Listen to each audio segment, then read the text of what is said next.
The skies above Earth were quiet. Too quiet. For the first time in human history, no satellites were watching the stars for threats. No defense grids were active. Every orbital cannon had been taken apart and locked away. Earth had become soft, not by choice. 10 years ago, the Galactic Council had arrived. Their ships were massive city-sized, floating silently in orbit, glowing with alien blue light. Every government on Earth had been contacted. At first, people thought it was an invasion. But it wasn't. The aliens didn't fire a single shot. They didn't demand Earth's resources or land. They offered something else peace. But it came with a price. Earth had to disarm completely. No more warships. No more weapons research. No more testing dangerous tech in deep space. Humanity was too young, they said. Too emotional. Too unpredictable. The Council didn't want to destroy Earth. They wanted to protect it from itself. And so, Earth signed the treaty. They called it the Pax Accords. It banned the creation of fleets, banned nuclear testing, banned all weapons beyond Earth orbit. Any violation meant punishment swift and absolute. Most humans celebrated. No more wars. No more defense budgets. The world entered a golden age of science, culture, and peace.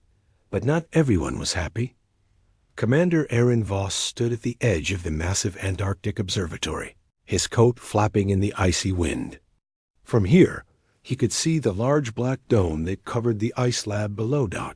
It looked like a telescope facility. But it wasn't. It was a hidden military hub. He tapped a small device in his ear. Status? Gate 1 secure. Engineering. Online, a voice replied. No satellite activity overhead. We're clear. Aaron nodded. Continue Phase 3. Below his feet, hundreds of engineers worked silently in the dark. No public records showed this base existed. No council. Sensor could detect it. Buried deep beneath layers of ice and deception, humanity's real future was being built. He turned and walked inside. The airlock hissed as he entered the lift. 10 years. That's how long they'd waited, watched, learned, while the Council believed Earth had stayed peaceful. Aaron and a few others had prepared something else. They had built a secret fleet, not out of hate, not out of anger, but out of fear, because Earth had seen what the Council did to other species who broke the rules. The Araskan, the Jalari. The humans had watched those once proud civilizations burn under Council judgment, and Earth knew. Its turn would come. Inside the underground base, screens glowed with blueprints. Massive ship schematics hovered in holograms. Scientists walked quickly, whispering updates. Technicians loaded fuel cells. A silent rhythm of purpose. They called it Project Skyburner. It had no flag, no anthem, no record. But it had a purpose. If the Council ever turned on Earth, humanity wouldn't be helpless. They would strike back. Commander, a technician, called, approaching Aaron with a datapad. Prototype engine test successful. 0 detection. Aaron, read the data. The test ship had launched, cloaked, performed a full orbit, and returned. No Council sensors noticed. Good, he said. Schedule the next test. Full weapons loadout. The technician hesitated, but that would violate the treaty. Aaron looked at him for a long second, then spoke softly. The treaty was written by those who believed in peace, he said. But peace is just the quiet before the storm. We don't believe in waiting to die. The technician nodded, understanding. Far above, in orbit, a small Council satellite shifted slightly. It was old, nearly obsolete, but still watched Earth's transmissions. Still listened for signs of rebellion. It heard nothing. That was the point. On the Council homeworld, in a massive tower of crystal and steel, High Lord Varn of the Galactic. Council received a quiet report from a lower drone. Earth had submitted its yearly compliance check. All clear. Still peaceful, the drone said. No signs of military activity. Varn narrowed his eyes. He did not trust humans. Not because they lied, but because they adapted. Too fast. Too clever. Increase patrols, he said. Double scan their asteroid belts. And place a new relay station near their moon. He turned toward the tall window, watching stars drift. Beyond the glass. Peace is fragile, he whispered. And humans are dangerous when cornered. Back on Earth, deep beneath the Pacific Ocean, another facility activated DOT. It was even more hidden than the Antarctic base. No tunnels. No airlocks. Just a dark ocean trench, sealed with energy locks. Invisible to any sonar. Inside, a ship was taking form. It wasn't just a warship. It was something more. A statement. Long, black, sharp as a blade, its surface rippled with adaptive armor. It had no name on its hull, no registry code. It was built to never exist. Aaron stood on a high platform inside the hangar. Below him, engineers activated the ship's AI core. A low hum filled the chamber. Status? He asked. The head engineer smiled faintly. Core is stable. Energy signature masked. Weapons silent until armed. And the name? Aaron asked quietly. The engineer looked at him. You name her, Commander. Aaron paused, then said one word. Judgment. And deep in that ocean trench, the ship's main lights blinked on. For the first time, humanity was done waiting. It started with a coffee shop. A quiet one. No cameras. No uniforms. Just the sound of mugs clinking and a soft radio in the background. The man sitting in the corner looked ordinary. Gray jacket, simple shoes. No rank on his shoulder, no badge. On his chest. To anyone passing by, he was just another tired government worker, maybe waiting for someone. But his name was Ryan Varrick. And he was the most dangerous man Earth had ever trained. Once, he had commanded entire divisions in the Shadow Wars. He had orchestrated false peace talks, sabotaged enemy leaders, and shut down invasions before they even began. But after the Council's treaty, Ryan disappeared. Officially, he had retired, left the service, vanished. Unofficially. He was still working. And now someone was watching him. 2 tables away, a woman pretended to read a book. She held it upside down, sipped his coffee, and didn't look up. She was Council intelligence. Probably new. Her posture was too stiff, her hand too close to the inside of her coat. She was armed, poorly trained. He finished his cup and stood. Without looking back, he walked out the door, turned left, and vanished into the crowd. The woman blinked, looked up. He was gone. Target moved, she whispered into her comms. I lost him. On the other end, her superior sighed. Idiot. Ryan was already 3 blocks away, walking calmly through the underground metro. He passed by a street musician, dropped a coin in his hat, and entered a maintenance tunnel that should have been locked. It wasn't. The tunnel led to a lift. He pressed his palm to the scanner, and a hidden door slid open. Cold air brushed his face. A voice echoed from the chamber inside. Took your time, old man. Ryan smiled faintly and stepped into the dark room. Inside, Commander Aaron waited. The room had no lights. Only a faint blue glow from several screens showed the faces of others connected via secure link. There were 7 people. 7 ghosts. From Earth's Hidden Defense Council. All had once commanded armies. Now they commanded silence. Ryan nodded at Aaron. You activated Phase 2 without Council knowledge. That was risky. Aaron didn't answer at first. Then they watched Earth too closely. It was now or never. What about the deep space prototype? Ryan asked. Aaron gestured toward the screen. A grainy image appeared. A small stealth ship hovered over Titan's surface, its form blurred. By cloaking fields, it wasn't big, but its tech was 10 years ahead of anything the Council thought Earth had. It survived a test ambush, Aaron said. 3 automated drones destroyed them all. No signal loss, no trail. Ryan leaned forward. What about the AI core? Stable, fully loyal. Ryan let out a low breath. Then it begins. Far above Earth, in high orbit, a single Council patrol ship moved slowly over the atmosphere.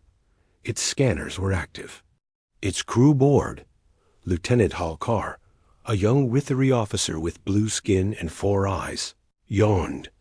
He didn't understand why the Council still watched Earth so closely. The humans had obeyed the treaty for 10 years. They had no fleets, no resistance, no tech worth stealing. Paranoia, he muttered. His commander, a tall, sharp-faced alien named Vexi, entered the bridge. Report. Nothing, sir. Halkar sighed. 1 minor satellite spike over Antarctica, but no energy trail. Probably weather junk. Vexi narrowed his eyes. Show me. Halkar pulled up the data. A brief, high-frequency pulse had flashed and disappeared. No energy readings, no heat, nothing. Vexi frowned. Transfer this to Central Archives. Tag it as potential anomaly. He didn't say the word he was thinking. Human trick. Back on Earth, Ryan entered his private command room. It was deep underground, beneath a decommissioned power station outside Berlin. No signals entered or left. Walls were lined with quantum encryption. He stood before a glass case. Inside was his old uniform, faded black, clean, unworn for a decade. Beside it, a weapon, not a blaster, not a rifle, but a slim, custom-designed handheld disruptor that could erase a Council soldier's armor in one shot. He took it and clipped it to his belt. Then he activated a terminal and sent a silent message. Phase 3 begins now. 3 days later, across Earth's hidden locations, sleeper agents were activated. In deep-sea bunkers, AI-controlled drones powered up. In the asteroid belt, long-forgotten mining rigs shifted position, revealing hidden guns. On Luna, a shadow facility opened, releasing a long-range sensor drone built to look like space junk. Everything moved quietly. INVI SIBLY except one thing. In the Indian Ocean, a Council listening station caught a strange transmission. Just one word, encrypted but old style. Human military code. The word was judgment. The Council's AI flagged it. Back on the Council's homeworld, panic did not begin with explosions. It began with questions. Why were Earth civilian? Communication arrays down for 3 minutes. Why did a lunar outpost just shift 3 degrees west? Why was a silent warship moving from Mars orbit and didn't show on sensors? One by one, the puzzle pieces formed. And in the shadows of Earth, Ryan Varrick smiled. They thought he was retired, forgotten, useless. They were wrong. He had spent 10 years preparing for this moment. Not for war, but for the day the Council crossed the line. The day Earth would no longer be silent. Now, everything was moving. In a dark cell on Gala Prime, a tortured alien scientist, once hired by the Council, whispered her final warning to her cellmate. The humans, they never stopped. Their minds are different. They don't plan like others. They hide, they wait. And then, she looked up with terrified eyes. Then they strike where it hurts. In the final scene, Ryan stood before a glass wall inside a facility floating over Earth's north pole. Behind the glass, the Judgment warship. Still incomplete, but alive. He placed his hand on the glass. I was told to stay peaceful, he whispered, but they should have known. You don't chain a species like ours. Behind him, red lights flickered. Construction complete. Earth's first true fleet, was almost ready, and it had waited long enough. It was supposed to be a routine mission, just a drone. Just another scan run past the asteroid belt. The drone's name was Observer 12, launched secretly from Earth's hidden lunar base. It was built to look broken, its outer shell dented, signals messy, thrusters slightly unstable. To any Council probe, it looked like space junk, harmless dot, but inside.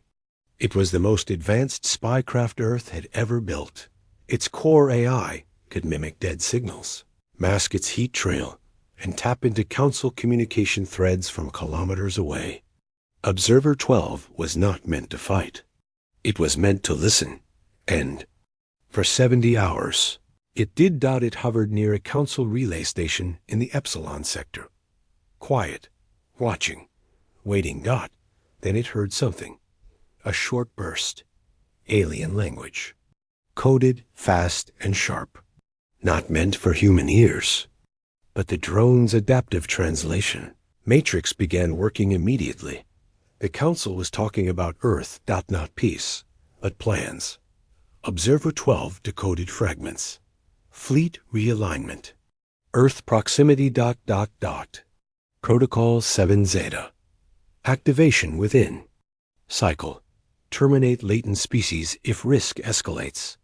And then silence. Not from the Council. From Observer-12. It went dead. The drone never sent its full report. Only a partial packet made it back. Torn. Scrambled. Fragments of words and numbers. On Earth, at the Black Signal facility buried under the Siberian snow, a siren blared once, then stopped. Analyst Yelena Myrov sat in front of the console, her hands trembling as the packet decoded. "Commander Aaron, you need to see this," she said into the comms. Aaron's voice replied instantly, "On my way." Minutes later, he stood over her shoulder as the data finished decrypting. The last image from Observer 12 flickered on the screen. It showed a Council weapons fleet, half-cloaked, moving toward a jump gate. Not away from a battlefield, but toward the Sol system. And worse. The packet included a Council file tag, Earth designation, breach level 3, preemptive elimination approved. Aaron felt a cold weight settle in his chest. "They're coming," Yelena whispered. He nodded. "And they're not coming to talk." Ryan Varick received the same data 30 minutes later in his Berlin base. He stared at the screen for a long time. The Council had made their move. They had smiled in public, preached peace. But in the shadows, they were preparing Earth's execution. He pressed a button on his desk. All fleet leaders. Full blackout. Code. Fall of silence. Across Earth, buried bases lit up in red. Engineers sealed doors. Pilots ran to launch tubes. Subterranean hangars opened like scars on the planet. One by one, Earth's ghost fleet woke up. The war they had prepared for. 10 years had just begun. Meanwhile, in orbit near Neptune, a deep space salvage crew stumbled upon floating debris. At first, they thought it was a dead probe. Then they saw the serial markings. Observer 12, the technician whispered. It's ours." But something was wrong. The drone's internal systems had been burned out, not by a missile, but by an internal overload. It self-destructed. Another whispered to hide what it saw. To protect Earth, they brought the remains aboard. But as they did, something strange happened.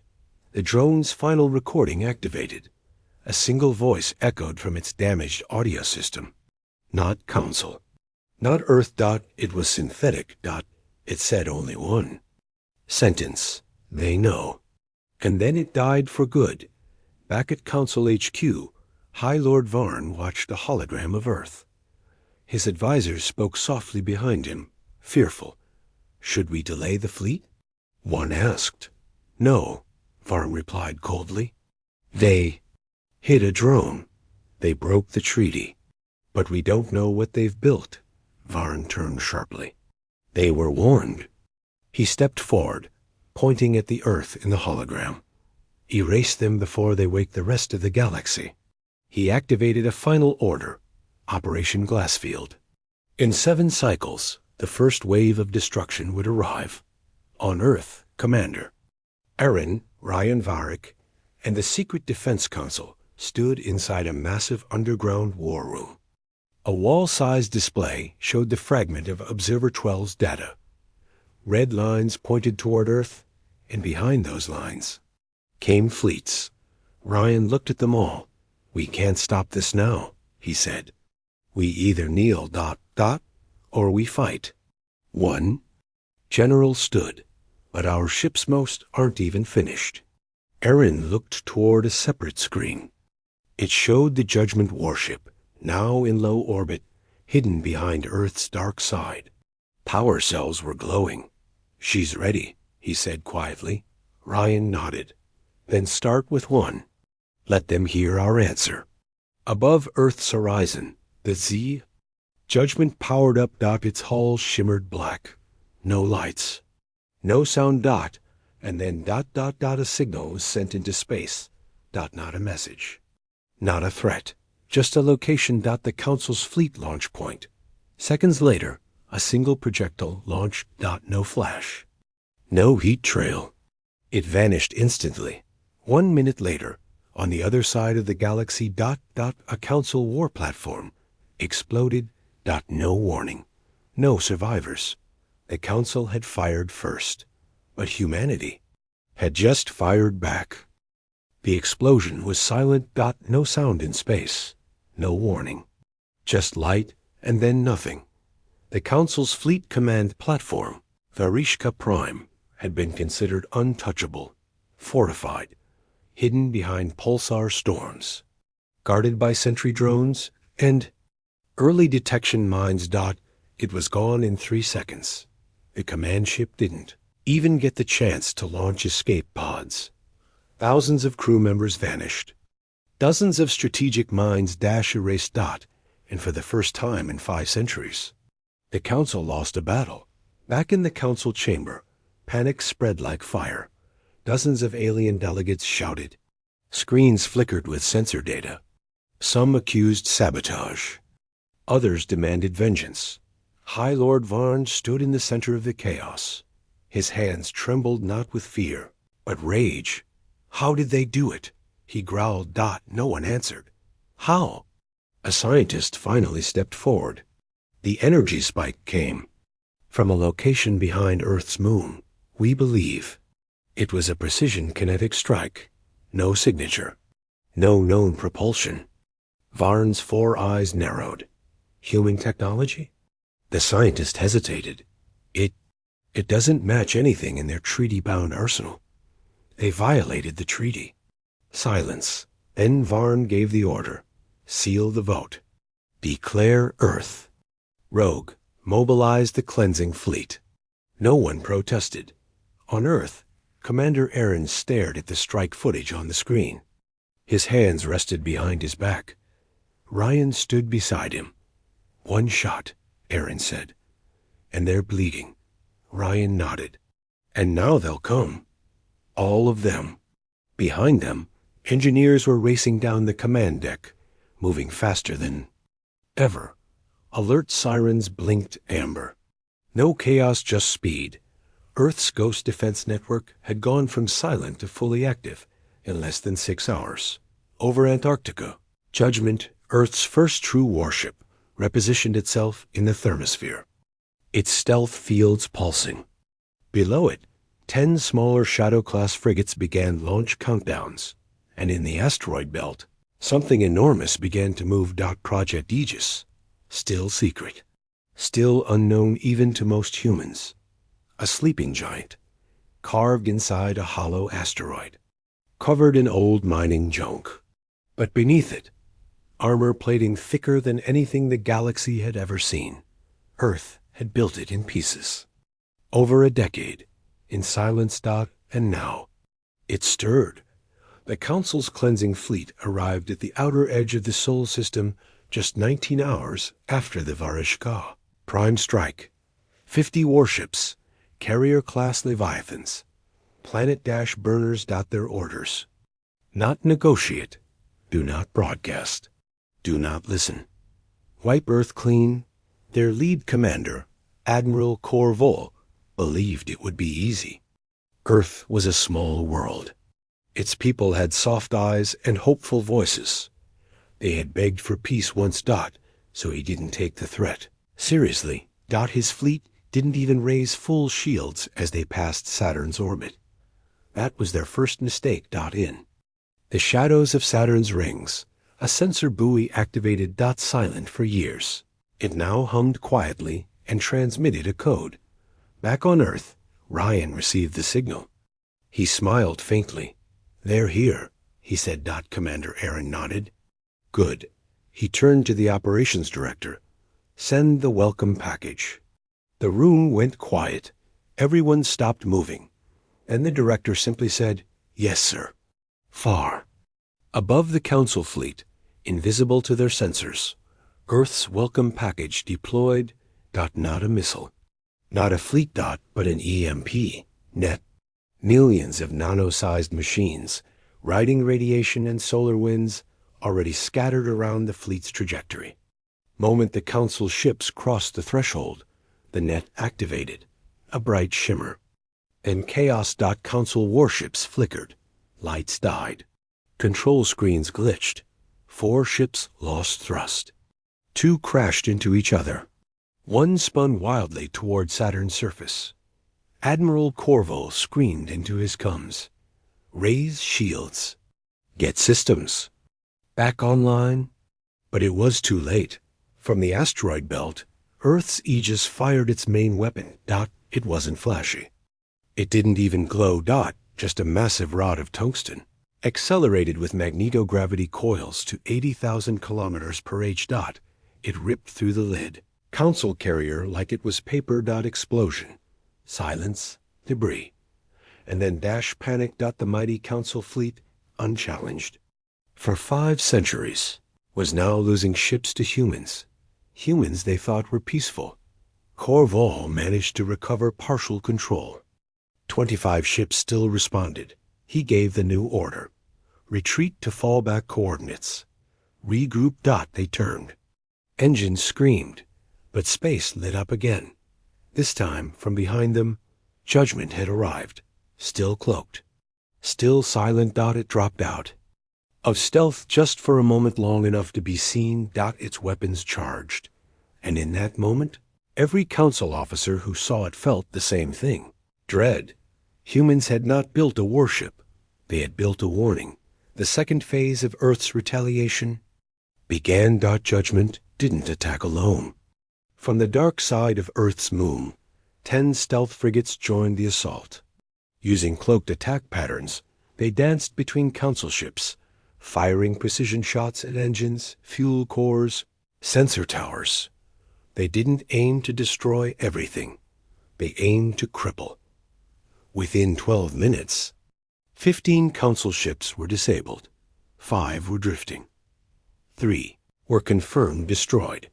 And 7 had retreated through emergency jump gates, broadcasting a message of total panic. Back on Earth, Aaron stood before the war table.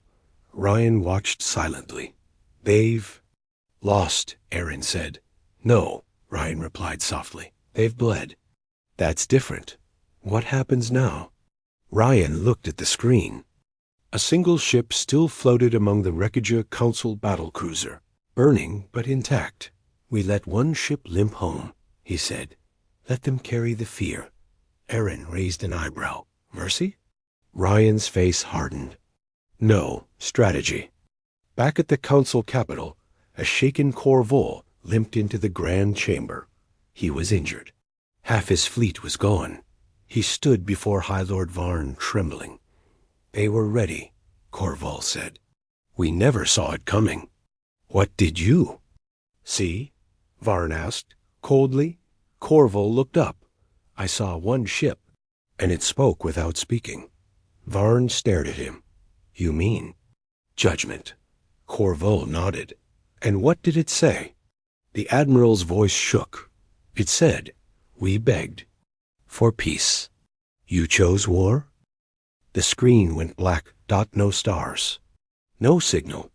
No light. Then, suddenly, a message blinked into existence across thousands of communication networks. From mining colonies near red dwarfs, to trade stations orbiting gas giants, to even the council's private diplomatic channels. A single line appeared in all languages. "We wanted peace. You sent war. This is our answer."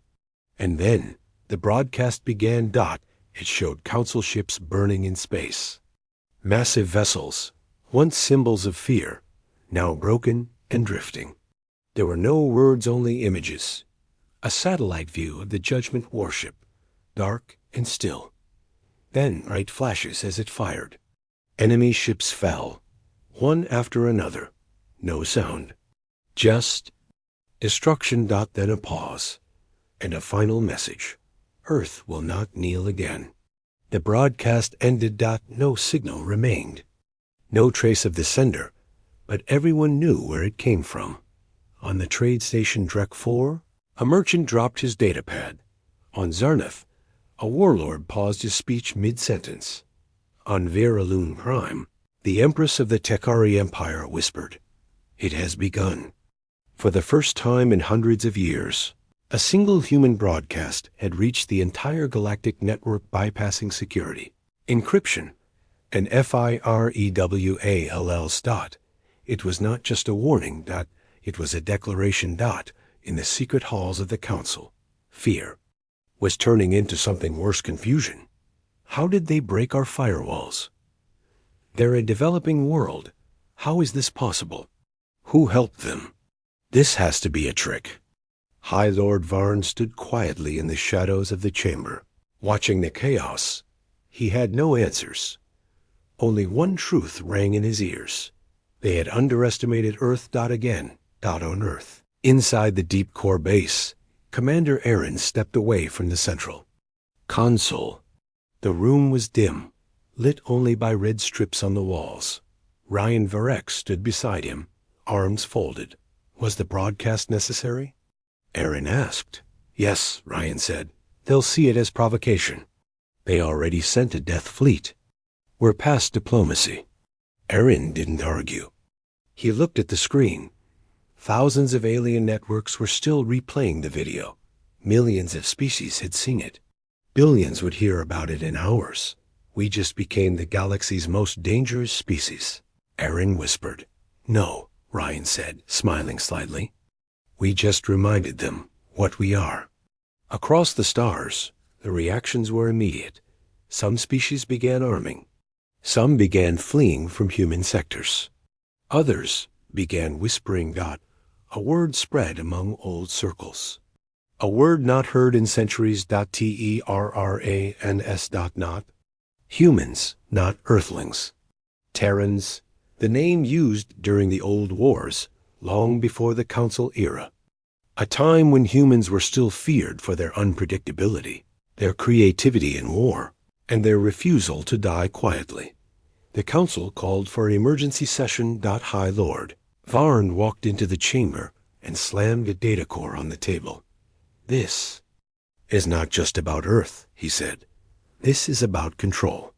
They have technology we cannot trace, stealth capabilities we cannot detect, communication tools we cannot block." He pointed to the holoscreen. "This is not rebellion. It is resistance." One of the younger lords asked, "So what do we do?" Varn turned toward him. "We break them completely, before others follow."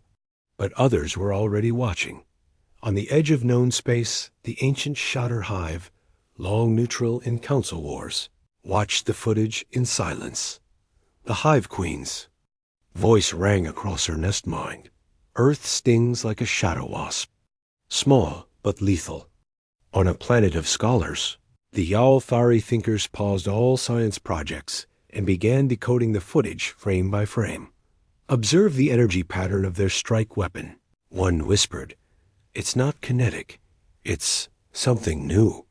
And In the deep archives of the Zelari, an old AI stirred. One line of its ancient code activated. If Terrans rise again, the stars will tremble. Meanwhile, deep below Earth's surface, something even more dangerous was being prepared. A vault opened under the Siberian ice. Inside, Project Warden stood tall, an old mech-like machine, powered not by fuel, but by a living neural core. Something half alive. Half-machine. Commander Aaron stared at it. This was never meant to be used. Ryan answered, it was never meant to be needed. But now it is, Aaron said. Ryan nodded. The stars think we're still soft. Still. Recovering. Still begging. He placed a hand on the cold metal. Let them watch. Let them fear. That night, across alien worlds, children were told to sleep early. Lights were dimmed. Shields were powered up. And for the first time in 500 years, war drums echoed, not from the council halls, but from Earth. The council never imagined it, not in their most paranoid simulations. Not even after the broadcast. Earth had allies, not formal ones, not signatories of any peace treaty, but something deeper. Older. And far more dangerous. It started with a silent message. Sent through an ancient relay tower abandoned on the edge of a black hole, encrypted with a code that hadn't been used in 700 years. The message was just 5 words. It has begun. Help Earth. Then the relay shut down, but the signal had reached where it needed to go, on the dark side of Kilos 9. A forgotten moon lit by a dying sun. A cloaked station blinked awake. Inside it, a being rose from deep stasis. Not human. Not council. Something. In between, her name was Solera. She had fought beside Terran, warbands in the Forgotten Wars, had vanished when the council rose. She owed nothing to anyone, but when she read the signal, she smiled. Terrans, you finally woke up. She reached into the vault beside her and pulled out her old armor, a blend of biotech and dark steel. Glowing blue veins across her arms. War had returned, and she was ready. In the asteroid cluster of Var Delta, pirate clans gathered, ruthless, outlaws, enemies of all sides, but one among them, half-cybernetic man known only as Merrick, slammed his fist on the table. They remembered the signal, he said. The others stared at him. He activated a hologram. The message replayed again. It has begun. Help Earth. Whispers filled the smoky air. Who still uses that code? No one. Not since the fall of Jericho Outpost. Merrick grinned. Well, apparently someone does. And I say we answer it. Why would pirates help Earth? Someone asked. Because Earth made us pirates, Merrick growled. And Earth always pays its debts. Back on Earth, Ryan stood in front of the long-range comms table. His screen lit up with unexpected signals. Encrypted, but familiar. Old Terran allies. Most believed dead or scattered after the council took over. But now, they were responding. One by one. First came the scorchborn, flame-skinned warriors exiled for refusing council control. Then the oral, blade-silent assassins who once trained under Terran shadow forces. Then the strangest of all, Unit Theta 6 rogue AI fleet, once hunted by all, now pledging neutrality. Unless Earth called, Ryan couldn't believe it. We didn't reach out to them. He said, "AR," Ein replied. We didn't have to. They heard us. Meanwhile, the council began detecting strange movements across the outer sectors. Ships moving with no registry. Signals in dead languages. Entire moons going dark. High Lord. Varn called an emergency security session. We're not just dealing with humans, he said. They've activated a network we thought extinct. An old council general leaned forward. If those old Terran allies resurface, we may not win this war. Varn's expression turned grim. Then we strike first. We erase them before they can unite. But it was already too late. In the Drift Nebula, the first Alliance fleet formed. Not under a flag, not under a treaty, but under a single shared vow. Earth stood alone. Not again. More ships arrived. Old Terran colonies long thought lost. Survivors, smugglers, ex-soldiers, mercenaries. One after another, they gathered near a hidden Terran listening post known only as Echo Red. And there, Solera appeared on the main screen. Her voice echoed across every ship. I don't care who you are. I don't care what flag you flew. If you owe Earth your life, your tech, or your freedom, then it's time to repay it. She paused. They sent war. Let's send a memory they'll never forget. Inside the Earth War room, Ryan received the Echo Red signal. He didn't speak for a long moment. Then he turned to Aaron. Prepare the second broadcast. Aaron blinked. Already? Yes. What will it say? Ryan stared at the screen as Solera's fleet formed in orbit. His voice was steady. We are not alone, and we never were. 2 hours later, a second broadcast went live. Then the first. But even more terrifying to the Council. A rotating image of ships, hundreds of them, appearing near Earth systems, each from a species long believed extinct, or hostile, or untrustworthy. But here they were unified, a message. Played, the stars remember what you did to Earth. And now, the stars remember who Earth is. Across the galaxy, silence fell. All political channels froze. On Council worlds, fear turned to full panic. They had made one crucial mistake. They thought Earth was isolated. They forgot Earth was connected in ways no one could map. And now, those hidden ties had returned with fire and fury. It began with silence. No alarms. No flashing lights. Just the stillness of deep space near Sector 14B. A place long forgotten by most. Then something moved. One ship, then 10, then hundreds. Out of the void, a fleet appeared. But these were not Council ships. They were older, faster, heavier.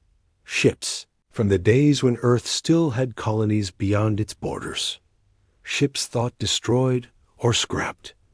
And at the head of them, the Vindicator, an old Terran dreadnought once feared across 4 sectors. Now fully restored.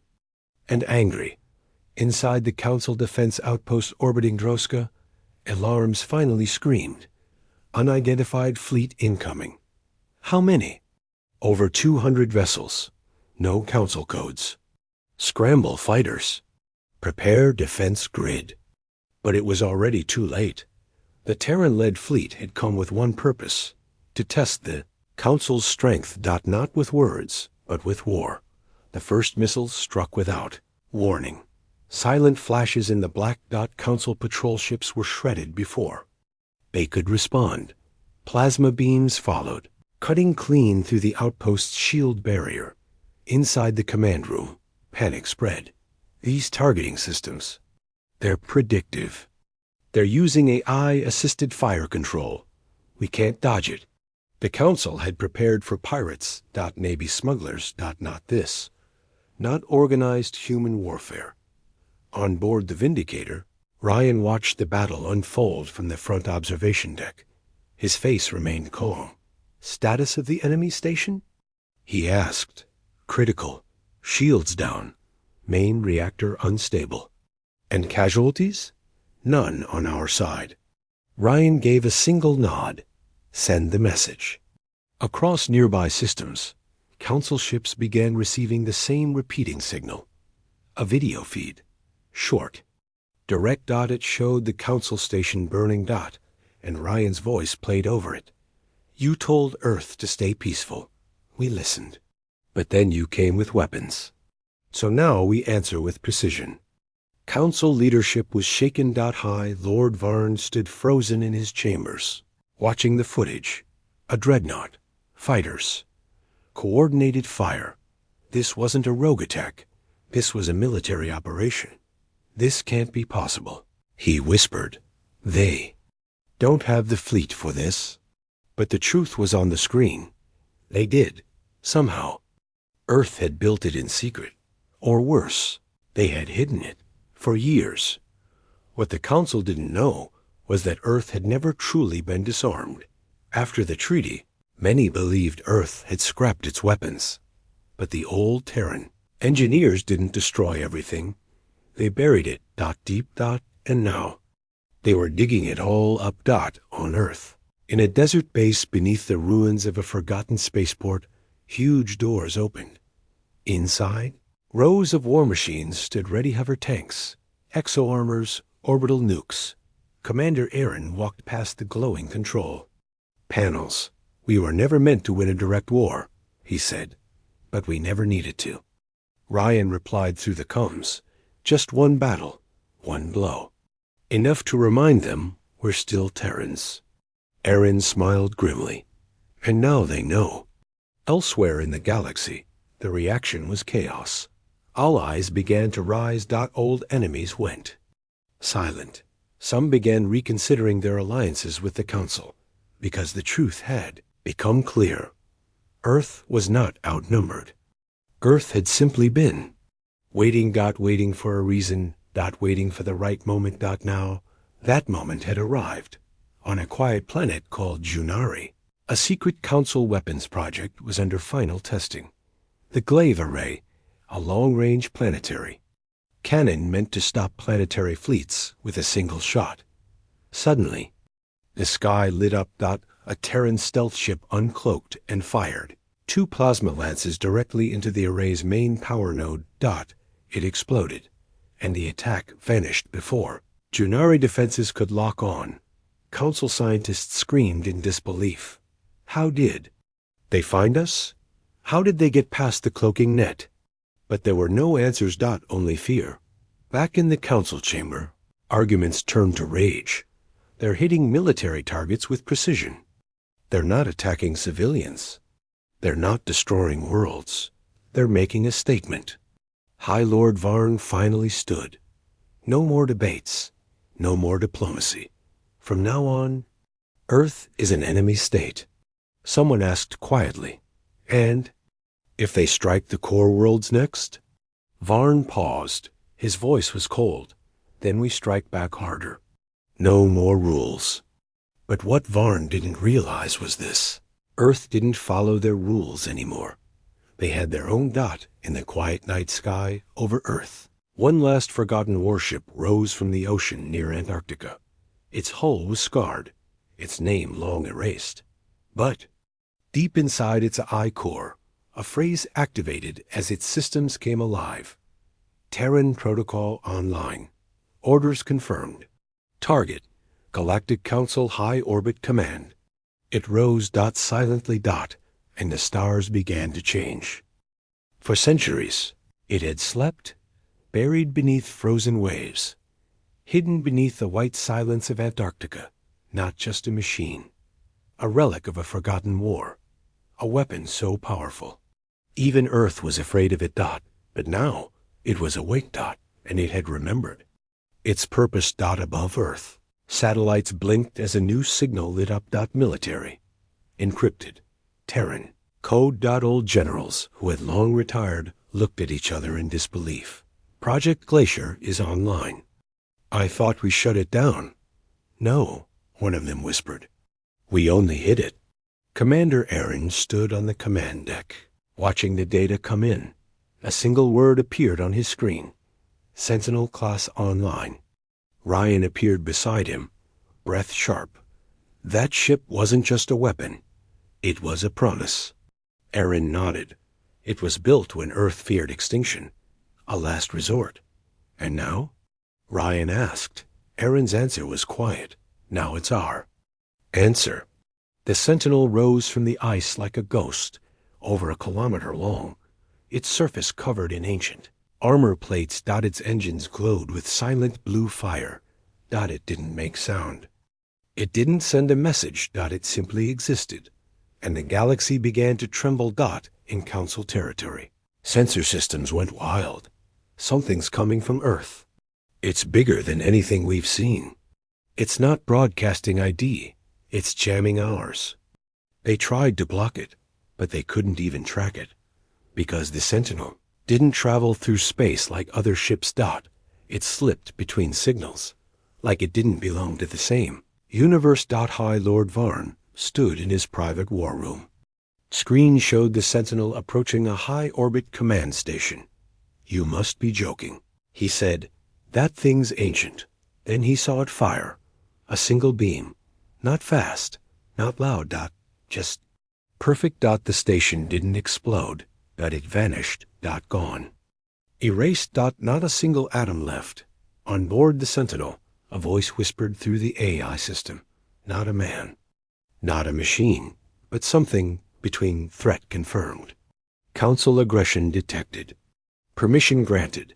Full planetary defense mode. Weapons rose from hidden compartments. The sky above Earth turned red. And then the stars began to shake. Earth didn't fire at cities, didn't attack civilians. Every strike was surgical. Every blast took down weapons, warships, command stations. It was not war. It was judgment. And the Council had run out of time. In the outer systems, whispers turned into declarations. Several neutral species cut ties with the Council. Others opened channels to Earth, offering negotiations. Even the feared Zorok raiders, ancient enemies of humanity, sent a message. Earth has power. Earth has control. We wish peace. The galaxy was changing, right in front of everyone's eyes. But back in the Sentinel's core, something unexpected happened. A second system booted up. Old, damaged, something no one had ever accessed. A voice began to speak. But not human. Not TERRA. Alien. You activated the lock. You released more than you understand. Alarms rang inside the Sentinel. Hidden files decrypted. And then a symbol appeared on the main screen. Not Earth's, not the Council's, but something older, something terrifying. Ryan stared at the symbol as it flickered on Earth's command center. "What is that?" Aaron's voice was dry. "I think the Sentinel wasn't just ours." "You mean?" "I mean, it's part of something older. Something that was watching long before us." And then it hit them. The Sentinel was not just a ship. It was a key. And they had just turned it. Deep in uncharted space. Something stirred. A hidden system blinked for the first time in 10,000 years. Coordinates locked. Target. Earth. A signal began. Transmitting. Terran code recognized. Protocol Delta returns. "We are coming."